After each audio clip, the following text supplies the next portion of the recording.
Так, друзья мои, всем привет, друзья мои. Понедельник, короче, всю ночь лил дождь, а мне надо ехать возить мусор.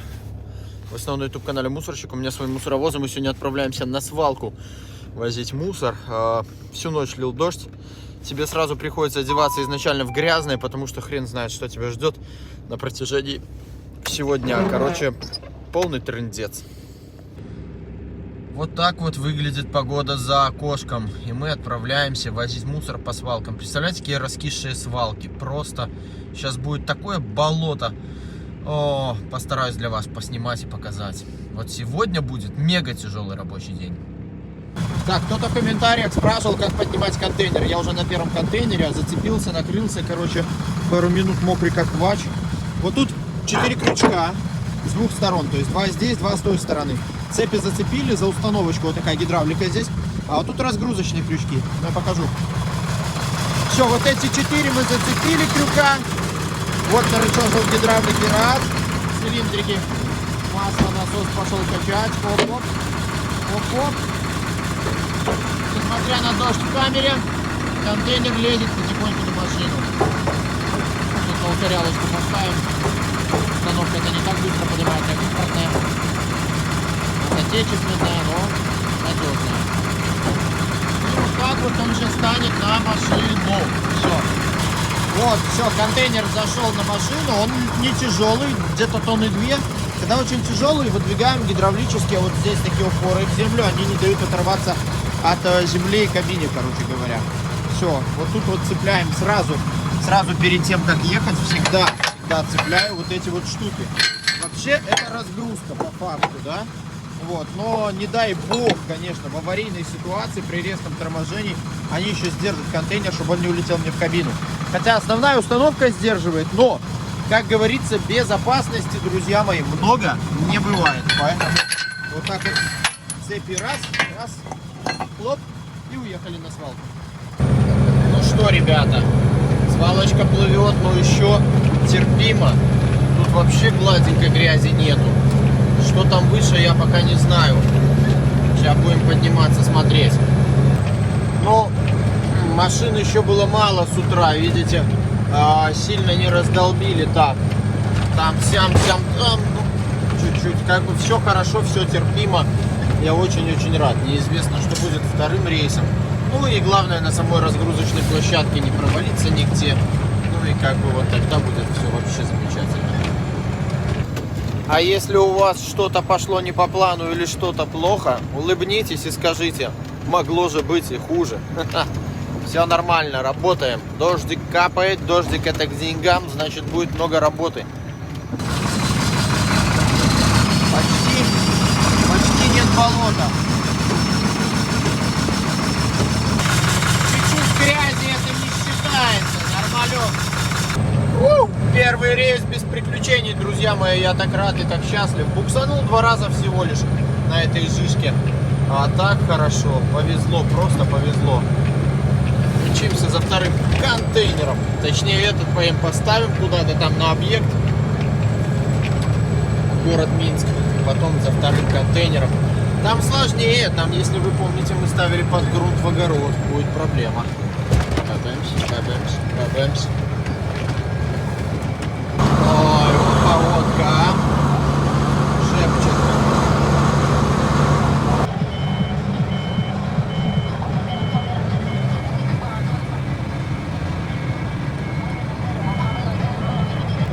В город, ребята, въезжаешь, можно сказать, утром, вот тут 10, пол 11, как будто бы уже вот вечер будет ночь, да? Такая погода гадкая, пипец. Полный, друзья, пипец. Демонтаж какой-то, тут капремонт. Залез я, короче, в самый пипец какой-то. И вот сейчас жду, мне покажут, куда ставить. Тут уже кто-то ставил под деревяшки. Беларусьнефть. Идем пить кофе и заправлять нашу красотку Ивеку. Забыл номер колонки, ребята. А колоночка у меня... Так, 3, 4, 5. 5. Как вам мой внешний видок? Как вы думаете, что думают кассиры на заправке, когда входят вот в такой вот супер чистой грязной куртке? Я вам расскажу, что они думают. Ну, а думают про вас в таких вещах ровно так же, как и вы думаете про них. Что? Да ничего, друзья мои. Все материальное у вас в голове. Но об этом я вам расскажу чуть-чуть позже. Сейчас кофе сделаю и поясню свои мысли. Предположим, надо вам, как мне, в грязной куртке зайти на заправочку, ну, либо еще куда-то. Человек-то вы же знаете, кто вы и что вы, правильно. Ну, люди не знают. Но подумали про вас плохо. Не берите вы в голову, ребят. Если вы будете переживать о мнении каждых прохожих людей, вы сломаете себе мозг на самом деле. Ну, что эти мысли? Это просто сотрясание воздуха. Человек про вас подумал, вы про него подумали. Вы разошлись, как в море корабли, и пошли. Вот. Не надо ни о ком думать, не надо грузиться. Думайте про себя, как говорится. Ну, блин, это же просто мысли. Неужели вам важно, что о вас подумал просто случайный прохожий? Нет, надо одеваться красиво, надо выглядеть хорошо, надо ездить на хорошей машине, надо уметь жить хорошо. Но если ситуация такова, не переживайте о том, что вас думают прохожие, понимаете? Потому что, возможно, вы этих людей увидите один раз в жизни, и все на этом. И стоит ли об этом переживать? Ну что, накормили мы красоточку. Вот так вот получилось. 200 рублей. 80 литров. Подорожало топливо. Ну и сам кофейка попил. И теперь нам надо преодолеть путь в 80 километров за контейнер. Понеслась. Очень круто, друзья мои, когда я готовил свою машину вот к работе уже этого сезона. Поменял несколько воздушных кранов, распределителей и тому подобного. Влагоосушители, там еще что-то по мелочи. И раньше у меня тачка на заправке заводишь, и надо еще воздух качать. Очень быстро уходил. Сегодня же я кайфую. Снял с ручничка и поехал. 10 секунд. Кстати, оно так и должно быть. Вот, воздух всегда должен быть. Это грузовой автомобиль. Тормоза воздушные. Да что ты балалайка балалаешь? Все здесь воздушное, поэтому должно все работать как часики. Ну, так хотелось бы. Хотя моей машине 23 года. У плюсах моей веки, ребята. 85. Левый поворотничек. Оп. И века едет 92 километра в час. Оп. И очень быстро объезжаем фур. Кайф. Резина 80 стоит. Дальше все, у меня отбойничек. Где-то там по ту сторону экрана звучат вопросы. Но почему же не купить новый автомобиль, если такая хорошая работа, такой бизнес перспективный? Да, друзья мои, купил бы давно новую на самом деле. Но вот по ценообразованию МАЗа вообще меня прикалывает. Сейчас звук потише радио сделаю. Смотрите, в позатом или в том году я смотрел новый МАЗ, на заводе стоял, там порядка 60 тысяч долларов, да? Ну, вдумайтесь, цифры.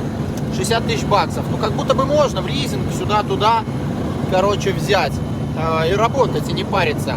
Так в этом году тот же МАЗ красного цвета в объявлении год простоял на заводе, стал стоить 115 тысяч долларов.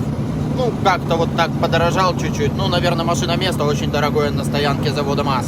Не знаю, это рассудите в комментариях. Это я про рогатку говорю, бункеровоз. Вот, ну как будто бы все равно можно было бы купить новую машину и заниматься чудо-бизнесом, и руки были бы чище, как говорится. Ведь действительно дело прибыльное. Люди в этой жизни будут бесконечно делать две вещи, извините меня за грубость моих выражений. Это жрать и срать. То есть мусор у нас будет всегда, как бы то ни хотелось. Вот, и еда нам нужна всегда, как бы то ни хотелось. Вот как-то так. Поэтому без работы тут не останешься однозначно. Но почему? Почему не покупаем новую машину и уже не работаем конкретно? Хотя мы работаем конкретно, а держим две старенькие. Непонятно, что будет со всем этим бизнесом, объясню почему. У нас каждый день мусорных законов создается столько, что голова там кружится, честно.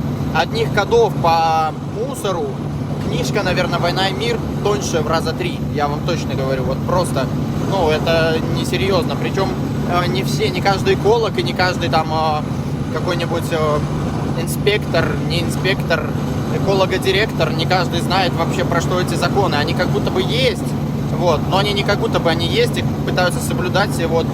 Ну, блин, ну это жесть. Финиш же все равно один. Есть 3 варианта, наверное, больше. Сортировка, переработка, использование и... Ну, что еще? Ну, все. Переработка отходов, сортировка отходов и использование отходов. Больше ничего нету.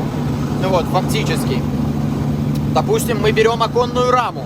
Оконная рама деревянная. И можно было бы сказать, что это древесные отходы, правильно? А древесные отходы подлежат переработке. Вот вдумайтесь, да? Древесные, это вторая кольцевая, так меня колбасит здесь. Это на Ивеке на подушках. А древесные отходы подлежат переработке. Правильно? Правильно. Но, что мы наблюдаем? Наша рама, за 30 лет установленная в оконный проем, была 82 раза окрашена. Правильно? Правильно. На ней имеются следы штукатурки. Правильно? Конечно.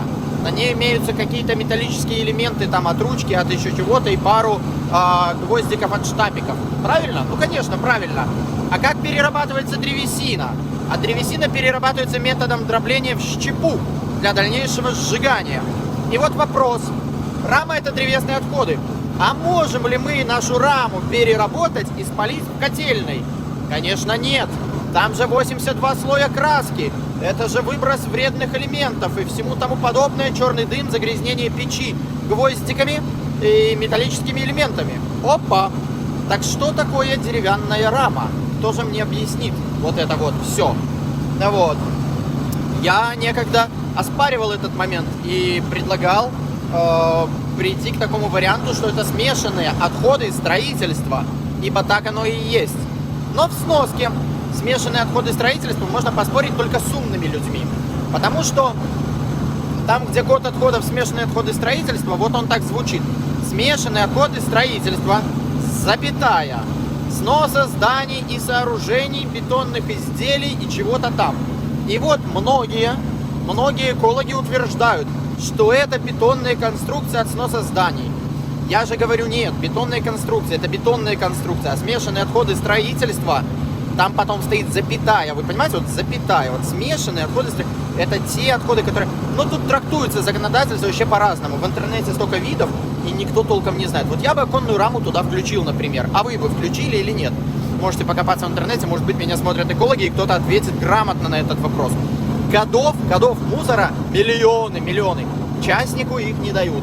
Вот, ну, я частник считаюсь, ну, наверное, типа ИПшник, да? Мне можно возить там использование, вот, захоронение, там что-то, там цифры уже другие. Короче, вот беда. У меня есть еще договора с некоторыми ребятами, которые занимаются переработкой. Ну, конечно, цены уже там другие, но что делать? Вот. Как-то так, друзья мои. Причем смешанные отходы строительства — это уже 4 класс опасности. Да, это бетон со штукатуркой, там еще чего-то, он имеет опасность. А, еще прикол. Бой газосиликатных блоков также имеет 4 класс опасности, имеет экологический сбор 100 рублей за 1 тонну, помимо захоронения или использования. Напоминаю вам, это вообще не важно на самом деле. Вот. Ну, как бы важно, но не важно. Меня больше беспокоит то, что бой газосиликатных блоков имеет 4 класс опасности. А у нас вся страна частные дома строит с газосиликатных блоков. Как? Вы чё? Ну, короче, это просто трэш. Тут, ну, как бы, если брать, во всем разбираться, ну, это несерьезно. Ну, я бы так сказал. Я понимаю, что каждый сотрудник в кабинете, ветер сильный в кабину дует, не знаю, как меня слышно, я дома пересмотрю. Каждый сотрудник в кабинете, он работает, он рассчитывает получить премию, обязательно премию. Подходит конец месяца, вот, эти экологи там или кто это занимается, создают, они такие: а что мы придумали в этом месяце, а? За что нам бабки сегодня заплатят? Давайте-ка по-быстрому что-нибудь придумаем. Ну и вот таким вот образом, например, у нас не было экологического налога на мусор, не знаю, вот это последние 2 года, это новшество такое. За 1 тонну взимать 100 белорусских рублей. Конечно же, малое предприятие в виде ИПшника при строительстве частного дома кому-то под ключ, вот, уже 150 раз задумается, заказать ли контейнер под остатки газосиликатных блоков стоимостью в 1 тонну, сбор 100 рублей и захоронение там почти 20, да? То есть вот 3 тонны в контейнер наложат, за свалку надо отдать 360 рублей. Плюс машина, контейнер, мои услуги, да? И вот они подумают: 200 баксов. Слушай, дороговато, а? Дороговато. А может, по мешкам и в лес, а? Ну вот как будто бы надо по мешкам и в лес.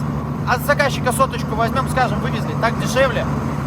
Так я вот думаю, только-только в мусоре все стало стабилизироваться, леса стали чище быть, вот, металл там какой-то стали принимать, люди пошли с лесов подоставали, поздавали, кстати, их тут же взяли за сраку и сказали, в лесах собирать нельзя. В лесах это металлолом, лесничество, это нелегально предпринимательская деятельность, всем штраф. Вот, ну не знаю я. Если человек идет, спотыкается о кусок железа, гнилое ведро в лесу, но неужели нельзя его сдать? Ведь смотрите, лес становится чище, плюсик, да? Да. Человек становится богаче, плюсик, да? Да. Сдал в государственную металлоприемку, предприятию появилась работа, плюсик, плюсик. Ну, одни плюсики, по-моему. Вот. Не, ну, конечно, можно дополнить это еще одним плюсиком. Нелегальная предпринимательская деятельность и штраф. Ну, тогда 3 плюсика надо зачеркивать, потому что больше этот человек так делать не будет. Нельзя же, нельзя. Пускай в лесу лежит, гниет себе дальше, потихоньку. По-моему, я распиздился. Сейчас сам наговорю себе, короче. Надай дорожку, как говорится. Короче, я не знаю, что с этим делать. Вы там давайте порассуждайте в комментариях. Я вот еду, просто меня накрыло. О, аж пот проступил, да? И думаю, вот возишь мусор, возишь. Создаешь бизнес, создаешь. Да детям бы своим передал эту нишу. Ведь мусор, это же, ну как бы он везде, он на любой стройке, да? Но мы всегда спотыкаемся лбом в двери. А в двери, которые вот эти вот все экологи, вот эти вот огромное количество кодов, чего-то там, модов. Да сделайте вы одну площадку. Да сделайте вы, пускай люди привозят все и платят за тонну. И этот ИПшник, как я, приехал на эту площадку, разгрузился, как в Москве, заплатил гроши, вот, вы это приняли гроши, вот, рассортировали это все дело, спрессовали, продали на переработку, получили опять гроши. Человек вывез мусор, заплатил ИПшнику гроши, ИПшник заплатил со всего этого дела налоги, гроши, вот, леса чистые, ИПшник доволен, человек доволен, предприятие в прибыли, работы валом, но, по-моему, красота, ну зачем заморачиваться, для чего? Я, может быть, ошибаюсь, я был в Москве лет 5 назад, у них там частник сидит, большой такой. И все мусорки ездят к нему на площадку, независимо, что бы то они не везли, на разгрузку. Так вот, 1500 российских рублей стоит разгрузка одной лодочки, как у меня, на российские рубли.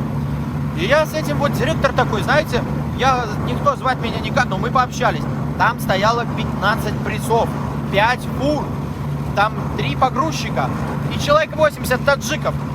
И я говорю, как эта схема работает? Он говорит, ко мне в день приезжает 1000-1500 контейнеровозов. Ребят, 1500 России с одного контейнеровоза. Ну как умножаете, сколько бабла в день идет? Ну понятно, центр Москвы, аренда площадки, электричество, сюда, туда, обратно. Я говорю, так а таджикам же деньги платить надо. Таджики, вы меня простите, ничего против вас не имею. Извините, что вас так называю, может быть, я и не прав. А вот, он говорит, не-не-не-не. Они все это дело выбирают, пленка, картонка, железка, металлка, туда-сюда. Моими прессами пользуются, моим погрузчиком, моими фурами. Прессуют, мы это взвешиваем, и деньги за полученное вторсырье они получают. То есть они заинтересованы перебрать этот мусор. Дальше кирпич, бетон, газосиликат отправляется тут же в бетонную дробилку. Делается крошка на подсыпку гравийных дорог на садовых товариществах. Очень хорошо продается. В результате дробления таких изделий магнит извлекает металл, который тоже сдается. Все древесные отходы дробятся на щепу, досушиваются и прессуются топливные брикеты. Короче, деньги из воздуха на ровном месте, там по 100 тысяч баксов люди в день делают. Понимаете? Да потому что просто. И, кстати, платят с этого налоги. Самое главное, друзья мои, не обделить бюджет. Согласитесь. Я вот заплатил налоги и живи спокойно. Я только за. Ну, законы упростите, чтобы проще было. А то приедешь на свалку. Вот у меня был случай. Кирпич. Вот, объект закрывали. Ну и 2 поддона сверху. Ну, деревянных, но 2 поддона. Ну, что ты не заберешь их, объект закрытый, но. А нельзя на свалку дерево. Ну, заказчику куда девать? Мне с ним ругаться не хочется. Но на свалку не примут. Ну, что делать, ребята? Ну, 2 поддона, ну, хоть в кабину пихай, понимаете? Вот такие вот, короче, у нас истории. Действительно, что-то поднакрыло. Может, не надо это все рассказывать на самом деле. Ну, давайте-ка темку раскачаем, как 2-я кольцевая веку. Поехали. Прибыл я, ребят, на объект. Надо мне заехать вот в эти ворота. Именно туда, куда течет эта речка. Как здесь вообще? Так, знаете. Не беды, конечно, но, блин, я очень переживаю. Вот стоит мой контейнер, а вот стоит болото и подъездные пути к нему. Короче, что-то мне подсказывает, что я могу тут зависнуть, друзья мои, на целый денечек. Так не хотелось бы на самом деле. Ладно, сейчас будем что-то пробовать. Короче, я потратил 20 минут перед заездом сюда. Немножко пораскладывал камушки, плиточки и стою, смотрите, очень даже уверенно. Вот пока пустой, только что морда под горочку. Думаю, что все будет замечательно. Да, подожди. Как тебя зовут? Юра. Все, друзья мои. Да ну, пошел его контейнер на подъем. Сейчас поедем до Юры забирать некий котел. А? Я думаю, котел это глянет. Ну, хорошо, сейчас. Сейчас загружусь, поедем. Главное выехать с этого болота. Ага, пихнул. Пихнул. Короче, машина-то с горки, да? Контейнер вот не заходит, не становится. Упирается на рога и вот так вот задирается, видите? Ну, я-то знаю, что надо сделать. Надо цепи подкрутить, но там мой новый друг Юра пытается что-то руками сделать, короче. Ой, смешные такие. Ладно, друзья мои, надо работать. Ну все, ребята, по красоте. Дал, ушел, как говорится. О, блядь, чуть я не ушел. Опа. Видали? Смотри вправо, смотри влево. Юра уже закрывает ворота. Мой новый знакомый подходит, говорит, купи котел и бензопилу Дружба-2. Такие канавы получились. Но ничего, главное ушел, да? Ё-моё, перепахал полдвора. Ну что ты сделаешь? Ну, помог, друзья, Юре. Маслобоечку взял, вон, бутлю такую взял на базарчик. И тут приемничек один с тарелочками. Говорит, как хорошо, что я тебя встретил. Все равно, говорит, собирался все вывозить на свалку. А тут еще и копеечка. Ну, как бы вам откровенно сказать, плохо человеку. Так бывает. Так, второй рейс на свалочку, друзья мои. Ну, не утонул. Но уже к этому близок. Смотрите, почти побит, почти. Ну, так вот нормально набралось водички за целый день. К обеду, друзья мои, дорожка уже не такая перспективная, как была с утра. Уже такая жишка. Но иду на подъемчик нормально, даже не буксую, все замечательно на самом деле. Все, радость закончилась, доездились, короче. Здравствуй, болото. Давай. Пошла. Говорю, ребятки, бампер по бампер. Вот где заканчивается романтика на вывозе мусора. Вот здесь, друзья мои, закончилась романтика на вывозах мусора. Тут побуксовать надо. Так вам. Бывает, да? Всего лишь одну ночь должен. Та-да-да-да! 2 часа дня, рабочий день окончен. Осталось выгрузить цветмет Саба, который там соковыжималки, всякая вот эта фигня на барахолке не продается. На месте разберу и все, не буду париться. Меньше возить. Поехать домой пообедать, переодеться, помыться, побриться, вечерком съездить забрать доченьку с тренировочки. Вот. Наверное, прикуплю соточку 2 евро. Курс упал. Вот. Но мне надо для дела. Потом как-нибудь расскажу. Вот такой вот понедельничек. Что сказать? Как-то так. Пока не знаю. Наверное, спасибо за просмотр. До новых встреч. С вами был Витек. Пока.